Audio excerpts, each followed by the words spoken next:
उसको लेजर में ले जाकर मैंने समराइज किया, ठीक है, मतलब उसकी क्लासिफिकेशन की हर एक अकाउंट की, तो उसमें रेवेन्यू की जो क्लासिफिकेशन थी उसमें समाप्त करने के बाद मेरे पास जो सर्विस रेवेन्यू टोटल आया वो कितना आया, 5 लाख। अब मुझे अगर प्रॉफिट जानना है तो क्या करूंगा, इसमें से मैं माइनस करूंगा। देखिए मैं अब एक टर्म लिखने जा रहा हूं, that is operating expenses.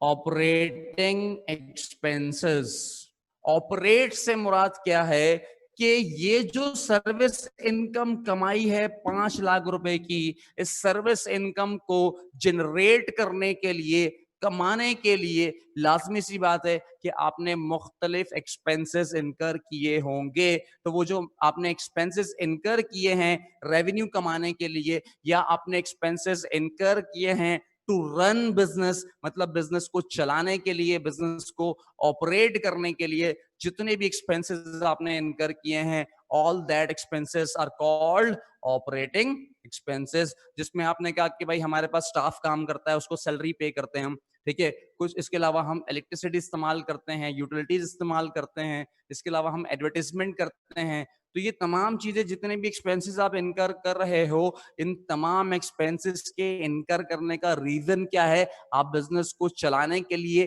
Compulsory expenses इनकर कर रहे हो, और क्या चाहते हो आप, रेवेन्यू चाहते हो। तो उस रेवेन्यू को कमाने के लिए जो भी एक्सपेंसेस इनकर किए गए हैं वो तमाम के तमाम एक्सपेंसेस हमारे ऑपरेटिंग एक्सपेंसेस कहलाएंगे। सही, क्या क्या हो सकते हैं, मैं कुछ लिख रहा हूं यहां पर, आगे इंशाल्लाह जैसे जैसे आते जाएंगे हमारे सामने तो डिस्कस करते जाएंगे। मैंने आपको मतलब बता दिया है ऑपरेटिंग एक्सपेंसेस होते क्या। सैलरीज एक्सपेंस, लेट से हमने सैलरीज दी हैं 1 लाख रुपए की, मतलब 1 लाख रुपए सैलरी पेरोल है, उसके ऊपर हमारे पास स्टाफ काम करता है। उसके बाद हमारे पास लेट से रेंट पे ली हुई है हमने, ऑफिस हमारा रेंट पे, तो हमारा जो रेंट एक्सपेंस है लेट से 50,000 रुपए रेंट है। अच्छा, इसके अलावा हम एडवर्टाइजमेंट कर चुके हैं अभी तक, एडवर्टाइजमेंट एक्सपेंसेस 50,000 रुपए की हम एडवर्टाइजमेंट कर चुके हैं।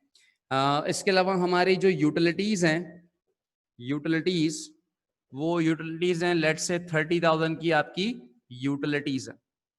सही,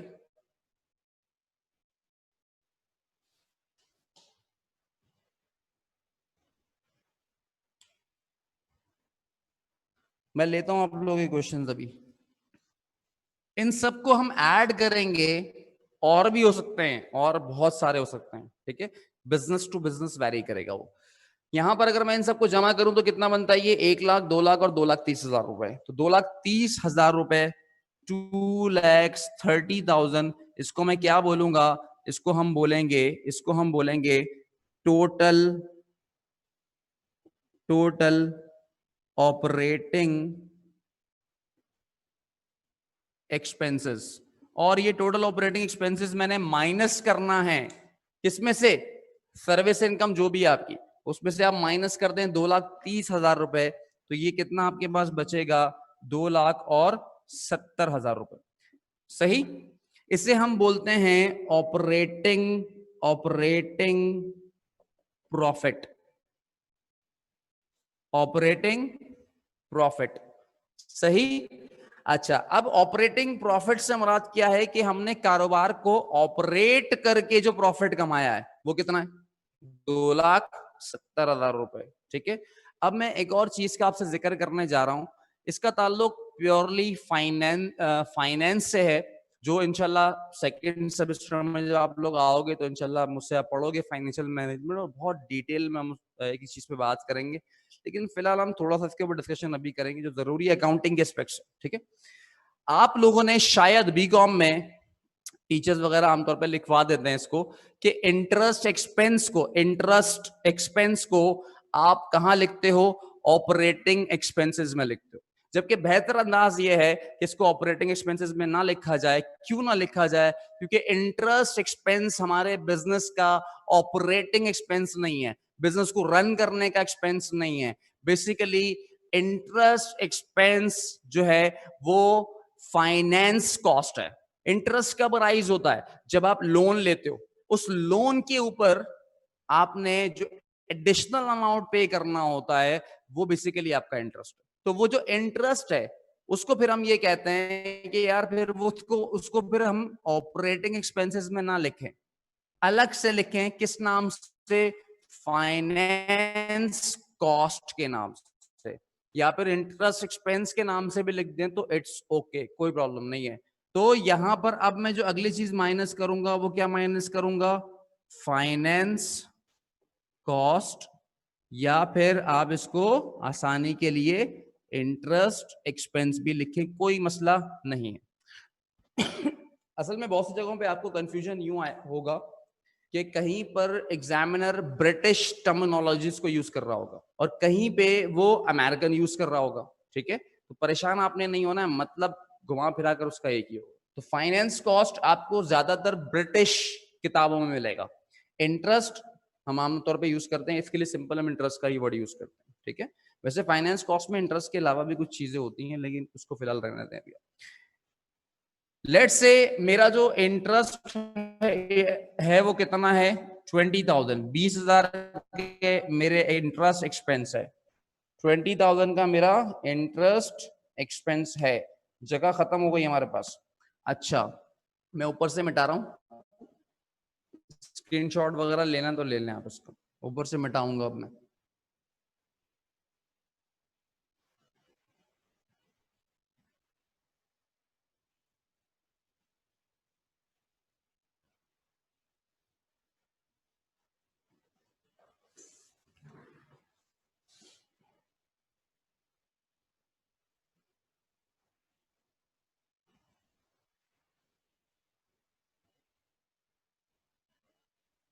नोमान, मतलब ये तो बड़ी कॉमन सेंस की बात है कि इनकम स्टेटमेंट में एसेट लायबिलिटी ओनर इक्विटी नहीं लेंगे। रीजन ये है कि मैंने आपसे कहा कि इनकम स्टेटमेंट बिजनेस का प्रॉफिट और लॉस मालूम करने के लिए निकाला जाता है। तो प्रॉफिट और लॉस तो हम किससे निकालते हैं?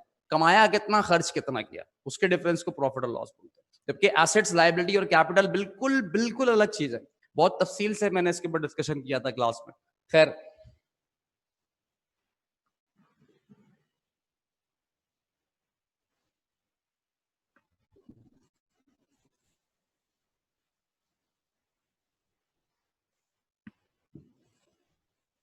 मैं इसके इसके आगे, इसके नीचे जो आना है operating, sorry, interest expense minus करके जो आएगा वो अब मैं नीचे लिखना था, जो मुझे जगह नहीं है, ऊपर लिख रहा हूं।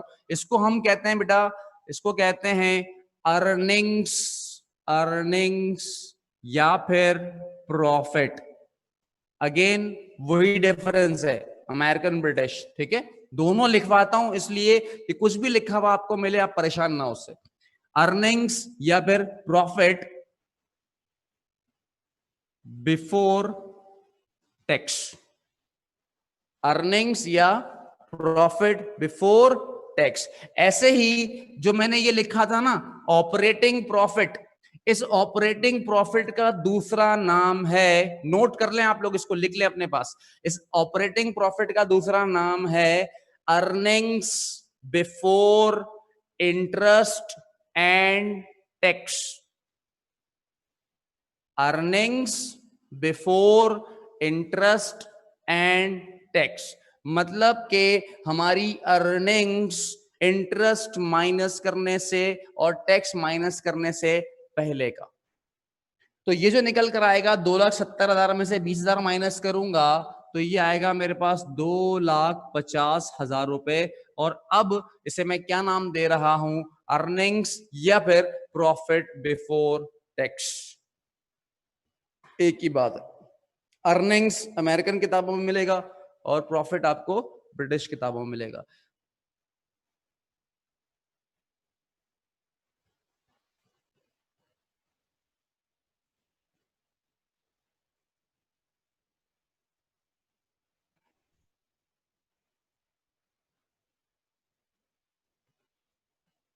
Sir, management fees, overhead cost, finance cost in our NGO budgeting showing management fees.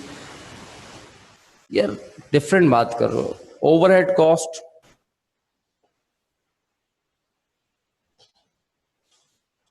कहना कैसे आते हो, डिटेल में बोलो।